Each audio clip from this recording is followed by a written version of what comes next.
کے لیے اپنے گھر سے نکلنا یہ امت کے لیے اس کا وقت شروع ہو جاتا ہے۔ اس لیے ہر طرف ہر علاقے میں انسانوں کے لیے بیت اللہ الحرام کا ذکر، اس کے تذکرے، یہ انسانوں کے لیے باعث مسرت اور باعث سعادت سمجھے جاتے ہیں۔ دل اللہ کے گھر کی طرف کھینچے چلے جاتے ہیں۔ اس لیے اللہ جل جلالہ نے کعبۃ اللہ کا تعارف اور اس کی اہمیت اور عظمت جو بیان فرمائی اپنی کتاب مقدس میں کہ یہ وہ پاک گھر ہے۔ وَإِذْ جَعَلْنَا الْبَيْتَ مَثَابَةً لِلنَّاسِ وَأَمْنًا، ہم نے بیت اللہ الحرام کو، اس پاک اور مقدس گھر کو، ہم نے لوگوں کے جمع ہونے کی جگہ بنایا۔ وَإِذْ جَعَلْنَا الْبَيْتَ مَثَابَةً لِلنَّاسِ وَأَمْنًا، یہ اللہ کا گھر ہے اور لوگوں کے اجتماع کی جگہ ہے، ان کے اکٹھے ہونے کی جگہ ہے، ان کے جمع ہونے کی جگہ ہے، وہ امنا اور ان کے امن کی جگہ ہے۔ اس کو امن کا سبب بنایا اور انسانوں کے اجتماع کا مرکز بنایا کہ پوری دنیا کے انسان اس اللہ کے پاک گھر میں وہ جمع ہوں گے، اکٹھے ہوں گے اور اللہ کی حمد و ثنا، اس کی حمد اور تسبیح و تقدیس، اس کی تعظیم اور بڑائی اور اس کی تکبیر اور اس کے سامنے اظہار عجز اور تذلل کریں گے۔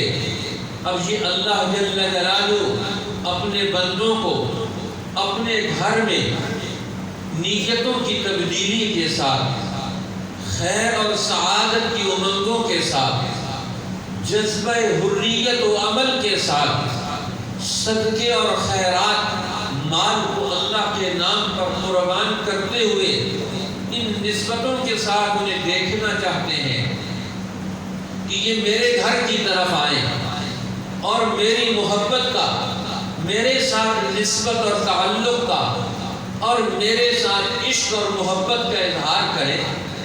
اب یہ اللہ نے اپنے پاک گھر کو اسی مقصد عظیم کے لیے بنایا۔ وَإِذْ جَعَلْنَا الْبَيْتَ مَثَابَةً لِلنَّاسِ وَأَمْنًا، ہم نے کعبۃ اللہ کو لوگوں کے جمع ہونے کی جگہ بنایا اور امن کی جگہ بنایا۔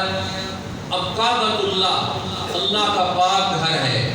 جب اس سرزمین کو اللہ نے پیدا کیا تو زمین کا آغاز، یہ زمین پیدا ہونے سے پہلے یہاں سمندر تھا، پانی تھا، سارے کا سارا پانی ہے۔ اب اللہ نے زمین کو پیدا کرنے کا ارادہ کیا تو یہ پانی کا سب سے بڑا بلبلہ جہاں آج کعبۃ اللہ ہے، یہاں اللہ نے یہاں پانی کا ایک بلبلہ تھا، اسی سے زمین کا آغاز کیا۔ اب یہاں زمین سب سے پہلے زمین پیدا ہوئی تو وہ کعبۃ اللہ کی زمین پیدا ہوئی۔ اللہ نے کعبۃ اللہ سے زمین کا آغاز کیا، یہیں سے بیت اللہ الحرام سے اس دنیا کا آغاز ہوا ہے۔ اور جب دنیا کا آغاز ہوا تو اس وقت یہ زمین بن گئی، یہاں سے زمین آگے بڑھی اور پھر کچھ مسافت تک پہنچ کر ایک خاص جہت میں زمین بڑھتی چلی گئی اور وہ زمین وہاں تک پہنچی جہاں بیت المقدس ہے۔ اب دوسرا گھر کچھ مہینوں کے بعد بیت المقدس کا وجود میں آیا۔ اب یہ زمین پانی کے بلبلے سے کعبۃ اللہ کا آغاز ہوا اور یہیں سے پھر اگلا دور بیت المقدس تک کچھ مہینوں کے بعد زمین یہ پیدا ہو گئی اور پھر اس کے بعد رفتہ رفتہ اللہ نے ساری زمین کو پیدا کر دیا۔ اب یہ ساری زمین پیدا ہو گئی لیکن لیکن زمین کی ماں اور زمین کی اصل وہ کعبۃ اللہ ہے۔ اور پھر اللہ نے اسی زمین سے کائنات کے سب سے اشرف ترین حصہ انسان کو پیدا کیا۔ اب انسان کا وجود ظاہری یہ تو زمین سے بنتا ہے۔ اب زمین کی مٹی سے غلے اور اناج اگے، کھانا کھایا گیا، خون بنا، اور خون سے مادہ مندیہ بنا، اور اس قطرہ مادہ سے اللہ نے ایک انسان کو وجود بخشا۔ سوائے آدم علیہ السلام کے سارے انسانوں کو بن واسطہ اللہ نے زمین سے بنایا۔ ہر انسان کی اصل بھی زمین ہے، اور زمین کی اصل وہ کعبۃ اللہ الحرام ہے۔ اسی لیے طبعی طور پر، فطری طور پر، نیچرلی ہر انسان کو اپنے اصل کی طرف رخ کرنا ہوتا ہے۔ اب دنیا میں انسان زمین کے ایک حصے کو اپنا سمجھ لیتا ہے، جس کو گھر کہا جاتا ہے۔ زمین کے ایک حصے پر ہر انسان نے گھر بنا لیا۔ اب وہ سارے کام کاج کر کے پوری دنیا سے اپنے گھر لوٹ کے آتا ہے، اپنے اصل میں لوٹ کے آتا ہے۔ یہ میری اصل ہے۔ سعودی عرب چلے گئے، کویت چلے گئے، برطانیہ چلے گئے۔ اب سارے لوگ ان سے کو پوچھتا ہے آپ کہاں کے ہے؟ وہ کہتا ہے میں چھچ کا رہنے والا ہے۔ وہ کہتے ہیں تم کہاں کے ہو؟ وہ کہنے لگا میں مانسیرا کے فلاں پہاڑ پر ایک گاؤں ہے، میں وہاں کا رہنے والا ہوں۔ 40 سال وہاں گزار دیے، لیکن تعارف اپنا کہاں سے کراتا ہے؟ اس پہاڑ اور پہاڑ کے دامن میں اپنے ایک گاؤں سے، اس گاؤں کے اندر اس کا گھر ہے، وہاں سے اس کی نسبت جڑی ہوئی ہے۔ اب ہر انسان زمین کے کسی نہ کسی حصے میں وہ سکونت اختیار کر کے اس کو اصل سمجھتا ہے۔ یہ میرا گھر ہے، یہ میرا وطن ہے، تو اپنے وطن سے اپنی نسبت رکھتا ہے، تعارف رکھتا ہے۔ اب یہ تو ایک شخص کا وطن ہے، ایک فرد کا وطن ہے، ایک شخص کا وطن اور گھر ہے، وہاں سے نسبت رکھتا ہے۔ لیکن نوع انسانی کا وطن کیا ہے؟ نوع انسانی کا گھر کیا ہے؟ وہ کعبۃ اللہ ہے، بیت اللہ الحرام ہے۔ اسی لیے اللہ تعالیٰ نے کعبۃ اللہ کا تعارف کروایا، اس کا تعارف بھی ان الفاظ کے ساتھ کروایا۔ ان اول بیت وضع للناس للذی ببکۃ مبارکا، بے شک سب سے پہلا گھر جو انسانوں کی ترقی کے لیے، عبادت کے لیے، اللہ کی نسبتوں اور تعلقات کو حاصل کرنے کے لیے بنایا گیا، للذی ببکۃ مبارکا، وہ پاک گھر ہے، برکتوں والا گھر ہے جو بکہ شہر میں ہے، مبارکا وہدی للعالمین، ساری برکتوں کو اللہ نے وہاں جوڑ دیا، ہدایت کو بھی وہیں جوڑ دیا، رحمتوں کو بھی اس کے ساتھ جوڑ دیا، للعالمین، سارے جہانوں کے سارے افراد کعبۃ اللہ کی ہدایت سے، اس کی برکتوں اور رحمتوں سے فائدے اٹھائیں گے، اسی سے نسبتیں جوڑ کر اپنی زندگی کو آگے بڑھائیں گے۔ اب اللہ تعالیٰ فرماتے ہیں یہ اللہ کا پاک گھر۔ اب زمین بن گئی تو اب اللہ نے اس پاک زمین پر اپنے گھر کو پیدا کرنا تھا، اب اپنے گھر کو وجود بخشنا تھا۔ اب گھر کو وجود بخشے، اس کا زمینی ڈھانچہ تو پہلے وجود میں آ گیا، ساری زمین بن گئی، تو اب اس کا امتیاز کیسے ہو، اب اس کی پہچان کیسے ہو، اب اس کی نسبت کیسے ہو، اس کا اظہار کیسے ہو، اب لوگوں کو بھی پتہ چلے۔ تو اللہ نے حضرت آدم علیہ السلام کو پیدا کر دیا، اور اس سرزمین پر اللہ نے سب سے پہلے آسمانوں سے نور کا ایک خیمہ اتار دیا۔ اب نور کا خیمہ اس سرزمین پر آ کر اترا، اس نے زمین کو، کائنات کو روشن کر دیا، ہر چیز کو اس کی حیثیت پتہ چلنی شروع ہو گئی، اس کا تعلق واضح ہونا شروع ہو گیا۔ اب وہاں کے انوار و برکات اس نے اس پورے علاقے کو روشن کر دیا۔ اب کعبۃ اللہ کے ارد گرد تعلق اور اس کی حرمت کے دائرے وجود میں آ گئے، اس کی حرمت کے دائرے وجود میں آ گئے۔ اب پہلا دائرہ کعبۃ اللہ کے ارد گرد جو بنا اس کو تو المسجد الحرام کہا جاتا ہے۔ آج پہلا دائرہ کعبۃ اللہ کے ارد گرد مسجد الحرام کا ہے، قرآن نے اس کا بھی تذکرہ کیا، فَوَلِّ وَجْهَكَ شَطْرَ الْمَسْجِدِ الْحَرَامِ۔ دنیا کے جس کونے میں بھی بسنے والے مسلمانوں، تم جب بھی اللہ کے ساتھ تعلق جوڑنا چاہتے ہو، اللہ کی عبادت میں اپنے آپ کو اور اپنے وقت کو صرف کرنا چاہتے ہو، تو اب تمہارے لیے راستہ مقرر ہو گیا، فَلَنُوَلِّيَنَّكَ قِبْلَةً تَرْضَاهَا فَوَلِّ وَجْهَكَ شَطْرَ الْمَسْجِدِ الْحَرَامِ۔ میرے پیغمبر، ہم آپ کو وہ کعبۃ اللہ، وہ قبلہ آپ کو عطا فرمائیں گے، فَلَنُوَلِّيَنَّكَ قِبْلَةً تَرْضَاهَا، جس کو آپ دل کی گہرائیوں سے چاہتے اور پسند کرتے ہیں، لہذا اس قبلے کی طرف آپ کا رخ کر دیں گے، پھیر دیں گے ہم آپ کو۔ اب آپ کیا کریں، فَوَلِّ وَجْهَكَ شَطْرَ الْمَسْجِدِ الْحَرَامِ، سو تم اپنا منہ کعبۃ اللہ کی طرف پھیر دو، کعبۃ اللہ کی طرف اپنا منہ کر لو۔ اور دوسری جگہ فرمایا، وَمِنْ حَيْثُ خَرَجْتَ فَوَلِّ وَجْهَكَ شَطْرَ الْمَسْجِدِ الْحَرَامِ، اب جہاں سے بھی تم نکلو کعبۃ اللہ کی طرف منہ کر لو۔ اب کعبۃ اللہ یہ زمین کا ایک حصہ ہے، یہ زمین کے اندر اللہ نے اسے پیدا کر دیا۔ اب یہ دوسرا دائرہ اس کے ارد گرد لگایا، جس کو حرم کا دائرہ کہا جاتا ہے۔ اللہ نے حرم بنا دیا، یہ کعبۃ اللہ کا یہ سب سے قریب ترین حصہ ہے، یہ کعبۃ اللہ کا جڑا ہوا حصہ ہے، اسی لیے حرم کا، کعبۃ اللہ کا بڑا اونچا مقام اللہ نے رکھ دیا۔ اور میں دنیا کے جس کونے میں کوئی مسلمان نیکی کرتا ہے تو ہر نیکی کا اجر اسے ایک نیکی پر ایک اجر ملتا ہے، اور ایک اجر کا ثواب اللہ کے ہاں 10 نیکیوں کے برابر لکھا جاتا ہے۔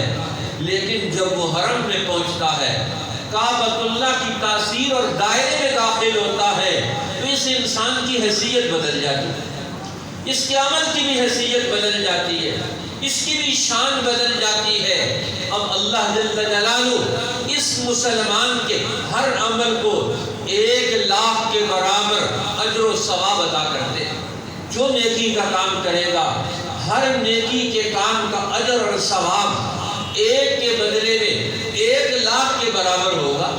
ایک نماز پڑھے گا، 1,00,000 نمازوں کے برابر اجر و ثواب ملے گا۔ ایک دفعہ سبحان اللہ کہے گا تو اسے 1,00,000 دفعہ سبحان اللہ کہنے کا اجر و ثواب ملے گا۔ ایک دفعہ لا الہ الا اللہ پڑھے گا، 1,00,000 دفعہ لا الہ الا اللہ کہنے کا ثواب ملے گا۔ اس دھرتی کو اللہ نے یہ مقام دے دیا، یہ انوار و برکات دے دیے، یہ قوت اور طاقت وہاں رکھ دی جو نیکیوں کے اجر میں اضافہ کر دے گا۔ اس لیے وہاں انسان پہنچتا ہے تو اس کے عمل کی حیثیت بدل جاتی ہے، یہ اس جگہ کا مقام کا مرتبہ ہے، اس کی حیثیت ہے، اس کی عزت اور شان ہے، کیونکہ ہر آن ہر گھڑی اللہ کی رحمتوں کا نزول ہے اس جگہ پر۔ اسی لیے حضور نے فرمایا 120 رحمتیں ہر وقت کعبۃ اللہ پہ نازل ہو رہی ہیں، 120 رحمتیں ہر وقت کعبۃ اللہ پہ نازل ہو رہی ہوتی ہیں۔ 60 رحمتیں ان کو ملتی ہیں جو صرف وہاں طواف کرتے ہیں، کعبۃ اللہ کا طواف کرتے ہیں۔ اس لیے سب سے بڑی عبادت دنیا میں حج کے اعتبار سے طواف ہے، اور طواف کو صرف کعبۃ اللہ کے ساتھ خاص کیا گیا، کسی اور گھر کا طواف نہیں کیا جا سکتا، کسی اور گھر کا چکر نہیں لگایا جا سکتا، یہ صرف اللہ کے پاک گھر کا حق ہے کہ اسی کا طواف کیا جائے۔ آدم علیہ السلام بھی اسی کا طواف کر رہے ہیں، شیس علیہ السلام بھی اسی کا طواف کر رہے ہیں، ادریس علیہ السلام بھی اسی کا طواف کر رہے ہیں، حضرت نوح علیہ السلام بھی اسی کا طواف کر رہے ہیں، حضرت ہود علیہ السلام بھی اسی کا طواف کر رہے ہیں، حضرت صالح علیہ السلام بھی اسی کا طواف کر رہے ہیں۔ حضرت یونس علیہ السلام بھی اسی کا طواف کر رہے ہیں۔ ابراہیم علیہ السلام کو تو اللہ نے کعبۃ اللہ کی ساری نسبتیں منتقل کر کے پورا اگلا دور انہی کے ذریعے سے پیدا کروا دیا۔ سینکڑوں سفر انہوں نے کیے کعبۃ اللہ کی طرف۔ ابراہیم علیہ السلام نے فرمایا وَلْيَطَّوَّفُوا بِالْبَيْتِ الْعَتِيقِ، اب یہ لوگ جو اپنے گھروں کو چھوڑ کر آ رہے ہیں، دور دراز کے سفر طے کر کے آ رہے ہیں، انہیں چاہیے کہ اس پاک گھر کا طواف کریں، یہاں چکر لگائیں، یہاں اپنے آپ کو بندہ خدا قرار دے کر، غلام قرار دے کر، ایک عاشق زار قرار دے کر اللہ کے پاک گھر کا طواف کریں۔ اس کے ارد گرد میں سنگلاخ وادی اور زمینوں کے اندر مشقتیں اٹھا کر اللہ کی نسبت اور محبت کا اظہار کریں، اس کی بندگی کا اظہار کریں، تو 60 رحمتیں صرف طواف کرنے والوں کو ملتی ہیں۔ اور فرمایا 40 رحمتیں اللہ وہاں ان لوگوں کو دیتے ہیں جو کعبۃ اللہ میں پہنچ کر وہاں نماز پڑھتے ہیں، ذکر کرتے ہیں، تلاوت کرتے ہیں، استغفار کرتے ہیں، نیکی کے دوسرے کام کاج کرتے ہیں۔ 40 رحمتوں کا مستحق ان کو قرار دیا جاتا ہے۔ اور فرمایا 20 رحمتیں کعبۃ اللہ میں بیٹھ کر صرف کعبۃ اللہ کا دیدار کرنے والوں کو حاصل ہوتی ہیں، جو صرف کعبۃ اللہ کو دیکھ رہے ہیں۔ النظر الی الکعبۃ عبادۃ، فرمایا کعبۃ اللہ کو دیکھنا یہ بھی ایک عبادت ہے، کعبۃ اللہ کو دیکھنا یہ بھی ایک عبادت ہے۔ اللہ جل جلالہ نے ابراہیم علیہ السلام کا پورا ایک دور ہے کعبۃ اللہ کا، بہرحال فرمایا کہ یہ وہ پاک گھر ہے جس کو اللہ نے پاک بنایا، جو وہاں جائے گا ایمان کے ساتھ، محبت کے ساتھ، تو فرمایا وہ بھی پاک ہو جائے گا۔ اب بیت اللہ کا طواف کرے گا، حجر اسود کو بوسہ دے گا، اور وہاں اللہ کے سامنے زار و قطار سے اپنی محبت کا، اپنے دکھ اور درد کا، اپنے غم کا اظہار کر کے اللہ سے رحمت اور مغفرت کا اعلان اور اقرار کرے گا، تو اپنی جھولی بھر کے لے کر آئے گا۔ لیکن یہاں پہنچ کر بھی وہ غفلت کا شکار ہو جائے تو پھر اس کا کوئی علاج نہیں، وہاں سے بھی خالی آئے گا۔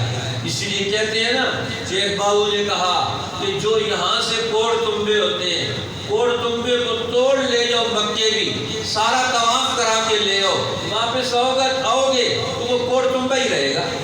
جو دل بدلنے کا ارادہ ہی نہیں کر کے جاتا، کعبۃ اللہ میں برتن الٹا ہی رکھا ہوا ہے تو وہاں سے کیا لے کر آئے گا۔ اسی لیے کہتے ہیں حجاج بن یوسف جو عراق کے سخت گیر حکمران تھے، جس کے بھتیجے محمد بن قاسم نے یہ علاقے فتح کیے، وہ کعبۃ اللہ کا طواف کرنے کے لیے آیا تو دیکھا کہ غلاف کعبہ کو پکڑ کر ایک نابینا دعا کر رہا ہے کہ یا اللہ مجھے آنکھیں دے دے۔ اب اس نے دیکھا کہ یہ دعا کر رہا ہے، غلاف کعبہ پکڑا ہوا ہے، نابینا دعا کر رہا ہے، لیکن اس کے چہرے پر دعا کا اثر ہی کوئی نہیں، اس کے جسم پر تضرع اور عاجزی کوئی نہیں، یہ تو ویسے لفظ پڑھ رہا ہے یا اللہ آنکھیں دے دے، آنکھیں دے دے۔ اس نے ایک چکر کیا، دوسرے چکر میں اس کے پاس پہنچا، اسے کہا کہ اگر میرے 7 چکر پورے ہونے سے پہلے تجھے آنکھیں نہ ملی تو حرم کے باہر لے جا کر تیری گردن اڑا دوں گا۔ اب اس نے کہا، تیسرے چکر کی طرف گیا جب حجاج بن یوسف، تو اس نے کہا یا اللہ پہلے تو آنکھوں کا مسئلہ تھا، اب جان کا مسئلہ بن گیا۔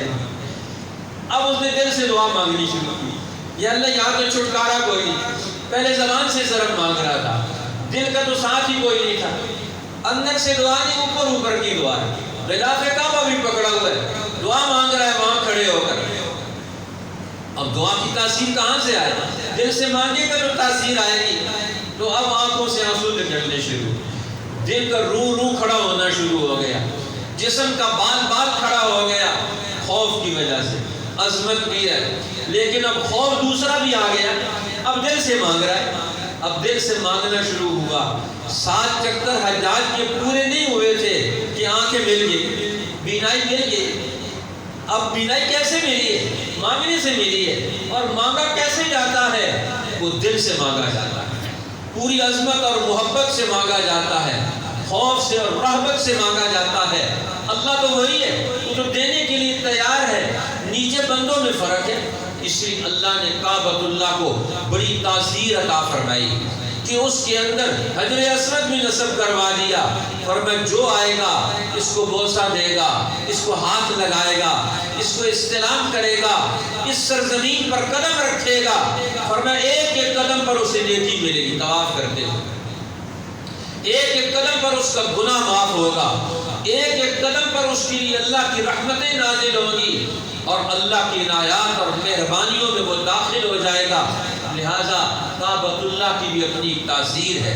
اور میں ابھی اللہ نے پاک گھر بنایا، ان اول بیت وضع للناس، یہ سب سے پہلا گھر ہے جو انسانوں کی عبادت کے لیے بنایا گیا، جہاں آنے والے سب کے سب برابر ہیں، کوئی حکمران نہیں، کوئی مالدار نہیں، کوئی سردار نہیں، کوئی بڑا نہیں، سب کے سب اللہ کے بندے بن کر آ رہے ہیں۔ الذی ببکۃ مبارکہ، وہ اللہ کے اس گھر کا وہ شہر مقدس ہے جس کا نام بکہ ہے۔ ویسے تو مکہ قرآن نے نام رکھا، ام القریٰ بھی کہا، لیکن یہاں جب نسبت کی تو مکہ کا نام بکہ بتایا۔ اور بکہ کا معنی کیا ہے؟ علماء فرماتے ہیں جو گردن اکڑ کے یہاں چلتے ہوئے آتا ہے اس کی گردن کو توڑ دینے والے۔ یہ شہر وہ ہے جن کی گردنوں میں سریے موجود ہو، وہ اکڑ کر آئے، تکبر کرتے ہوئے آئے، اپنے آپ کو بڑا سمجھ کر آئے، تو فرمایا اب ان کی گردنوں کے سریے یہاں سے نکالے جاتے ہیں، یہاں ان کی اکڑ توڑی جاتی ہے۔ الذی ببکۃ مبارکہ، یہاں آنے والا تو صرف اللہ کا بندہ بن کے آئے گا، اللہ کے سامنے مانگنے والا بن کے آئے گا، اللہ کے در کا سوالی بن کے آئے گا، اللہ کے در کا فقیر بن کے آئے گا، اسی سے مدد مانگنے والا بن کے آئے گا۔ اب جی اللہ کے در کا سوالی بن کے آئے گا، سوال کرنے والا اللہ کے نام سے آئے گا۔ اب ایک آدمی بادشاہ آیا، اس سے اس نے کچھ مانگنے کی کوشش کی تو بادشاہ آ کر اللہ کے گھر میں ہاتھ اٹھا کر مانگ رہا ہے، وہاں سے فارغ ہو کر باہر آیا، اس فقیر سے پوچھا کیا مانگ رہا تھا؟ اس نے کہا کچھ بھی نہیں، پتہ چل گیا تو بھی فقیر ہی ہے، جیسے تو مانگ رہا ہے میں اسی سے مانگ لوں گا۔ اب یہاں تو جو بھی آتا ہے فقیر بن کر آتا ہے، سائل بن کر آتا ہے، عابد بن کر آتا ہے، زارع بن کر آتا ہے، دعائیں مانگنے والا بن کر آتا ہے، سجدے کرنے والا بن کر آتا ہے، اللہ کا بندہ بن کر آتا ہے۔ اس لیے اللہ نے فرمایا کہ وہ پہلا گھر ہے وضع للناس، جو سارے انسانوں کی عبادت کے لیے، اللہ کے تعلق کے لیے، بندگی کے طریقے اور سلیقے سیکھنے کے لیے یہ گھر بنایا گیا ہے۔ سارے انسان یہاں آ کر بندگی کے طریقے اور سلیقے سیکھ لیں۔ للذی ببکۃ مبارکہ، یہ وہ گھر ہے جو مکہ شہر میں ہے، بکہ شہر میں ہے۔ ھدی للعالمین، یہ ہدایت ہے سب جہانوں کے لیے۔ اب یہ آخری نبی اللہ نے ان کا شہر بھی مکہ کو بنا دیا، حضور علیہ السلام کو بھی مکہ میں پیدا کر دیا، کعبۃ اللہ کا محافظ بنا کر وہیں پیدا کر دیا۔ اسی شہر کی، اسی گھر کی حفاظت کے طور پر اللہ نے حضور علیہ السلام کو ابراہیم علیہ السلام کی دعاؤں کا مظہر بن کر یہاں پیدا کر دیا کہ اللہ کے پیغمبر حضرت ابراہیم علیہ السلام اب کعبۃ اللہ کا یہ دور گزرا تو اللہ نے کعبۃ اللہ یہ مٹی کے نیچے چھپ گیا، اللہ نے اس کو دوبارہ زیر کرنے کا ارادہ کیا۔ ابراہیم علیہ السلام کو حکم ہوا جاؤ جا کر میرے گھر کی تعمیر کرو۔ اب تعمیر کہاں سے کریں؟ تعمیر کا آغاز کیا تو اللہ نے فرمایا اپنی بیوی کو اور اپنے اکلوتے بیٹے کو میرے گھر کی جگہ پر چھوڑو۔ پہلے گھر نہیں بنائے جاتے، پہلے مسجد نہیں بنائی جاتی، پہلے مسجد کو آباد کرنے والا امام، وہ عالم ربانی، وہ معلم انسانیت، پہلے اس کو وہاں بھیجا جاتا ہے۔ آج لوگوں نے اللہ کی ترکیب کے سوا مسجدیں بنانی شروع کر دی۔ پہلے مسجد کے لیے عالم کا انتظام کرو جو اس مسجد کو چلائے گا، جو دین کے تقاضے جانتا ہو. اب پیسے کی بنیاد پر مسجد بنا دیتے اور مسجد بنا کر وہاں پہ تختہ مشق بناتے ہیں. کبھی ایک کو امام لاتے ہیں اس کو نکال دیتے, پھر دوسرے کو لاتے ہیں پھر اس کو نکال دیتے, پھر تیسرا لاتے ہیں اس کو نکال دیتے ہیں. اب یہ تختہ مشق ہے اماموں کی, خطیبوں کی آج کی مسجدیں, تاکہ وہاں سے جو امام ٹھہر ہی نہیں سکتا وہ وہاں بات کیا کرے گا. اس کو پتہ ہے کل پکڑ کے میرے کان سے یہاں سے نکال دے گا. یہاں کا چودھری, مسجد کا متولی, مسجد کی کمیٹی کا صدر, وہ یہاں سے کان سے پکڑ کے نکال دے گا. وہ مسجد میں کیا بات کرے گا, کون سا حق سمجھائے گا, کون سی رائے اللہ کی اور اللہ کے رسول کی وہ دے گا. وہ تو لوگوں کے چہروں کو دیکھے گا. نہیں, وہ عالم ربانی جو اللہ کو دیکھے گا, جس کا دل اللہ کے خوف سے لبریز ہوگا, ورنہ اس کو لے کر آؤ. اللہ نے ابراہیم علیہ السلام کو کہا اپنی بیوی کو اور اپنے بیٹے کو اس جنگل و بیابان میں چھوڑ کر آؤ, یہاں میرا گھر بنے گا. پہلے ان کو چھوڑ کر آؤ, ان کو تعلیم دو, میں بھی میری نگرانی میں ہوں گے. ابراہیم علیہ السلام اپنے بیٹے کو اللہ کی نگرانی میں اللہ کے گھر میں جنگل میں چھوڑ کر آ گئے, بیابان میں چھوڑ کر آ گئے. کوئی مکان نہیں, کوئی درخت نہیں اور کوئی وہاں انتظام نہیں زندگی کا, وہاں چھوڑ کر آ گئے. یہ وہاں اللہ کے گھر کی نگرانی کرنے والے, دنیا میں اللہ کی نگرانی میں پلنے والی ایک عظیم ترین شخصیت اسماعیل علیہ السلام کی, اللہ کے نبی ابراہیم علیہ السلام کی رہنمائی میں یہ کعبۃ اللہ کا اگلا دور پیدا کریں گے, یہ انسانوں کی عبادت کا اگلا دور پیدا کریں گے, یہ دین کے علم کا اگلا دور پیدا کریں گے, یہ توحید ربانی کا اگلا دور پیدا کریں گے, یہ اللہ کے نام کے سکھلانے والا اگلا دور پیدا کریں گے. تو اب اللہ نے اسماعیل علیہ السلام کو وہاں بھجوا دیا, اماں ہاجرہ کو وہاں بھیج دیا. ایک ماں اور بیٹا اور ایک باپ جو دور سے نگرانی کر رہا ہے, یہ 3 آدمیوں کی جماعت ہے. اب جب یہ پروان چڑھ گئے, یہ اوپر ہو گئے, دوڑنے کی عمر کو پہنچ گئے اسماعیل علیہ السلام, پھر اللہ نے کہا اب کعبۃ اللہ تعمیر کرو, اب بیت اللہ بناؤ. اب بیت اللہ کو سنبھالنے والے اسماعیل یہاں زندہ ہو گئے, پیدا ہو گئے, چلنے پھرنے کے قابل, سنبھالنے کے قابل ہو گئے. اب کعبۃ اللہ بناؤ. آپ دیکھیں ایک عالم ربانی جب ایک مسجد میں جس کے دل میں اللہ کا خوف ہو, دین کا علم ہو, شریعت مصطفیہ کی محبت اور اس کا شعور ہو, اس کو مسجد میں لا کے بٹھا دے اور پھر اس کی بیک پر کھڑے ہو جائے. دیکھیں مسجد بیت اللہ کی تاثیر پیدا کرے گی, مسجد نبوی کی تاثیر پیدا کرے گی, جن کے اوپر کوئی خوف نہیں ہوگا کسی کا. تو اللہ نے یہ ترتیب بتائی ہے. آج مسلمان اپنی ترتیب بناتے ہیں, اللہ اور اللہ کے رسول کی ترتیب نہیں مانتے, اس لیے گمراہیوں کا شکار ہے, ہر گھر بربادیوں کا شکار ہے. کیونکہ اللہ کے گھر کو ہم نے کمزور کر کے رکھا ہے, اللہ کے گھر سے رہنمائی کا ہم نے کوئی حصہ ہی وصول نہیں کیا. نتیجہ کیا نکلے گا, اللہ کا گھر موجود ہے, اللہ کے گھر کی رہنمائی نہیں ہے, اس رہنمائی کو قبول کرنے والا نہیں, اس رہنمائی پر عمل نہیں ہے. تو نتیجہ کیا نکلے گا, یا اللہ کے گھر میں آنے والے, اللہ کی رہنمائی قبول کرنے والے, اس رہنمائی پر عمل کرنے والے, گھر بھی سچا ہے, آنے والے بھی سچے ہیں, اوپر سے دینے والا بھی سچا ہے, لینے والے بھی سچے ہیں, عمل کرنے کے ارادے سے آتے ہیں. آج تک ان کا نام زندہ ہے. آج ہمارا مسجد سے کیا تعلق ہے, کعبۃ اللہ سے کیا تعلق ہے, بیت اللہ الحرام سے کیا تعلق ہے. تعلق تو تعلیم کا ہوگا, تعلق تو عبادت کا ہوگا, تعلق تو اس رہنمائی کو قبول کرنے کا ہوگا. اللہ پوری دنیا کے مسلمانوں کو یہ بیت اللہ کی نسبت عطا فرمائے, وہاں کی رحمتوں کا مستحق فرمائے, ہمیں اپنا بندہ بن کر دنیا میں ہمارے لیے زندگی گزارنا آسان فرما دے. آخر دعوانا الحمدللہ رب العالمین.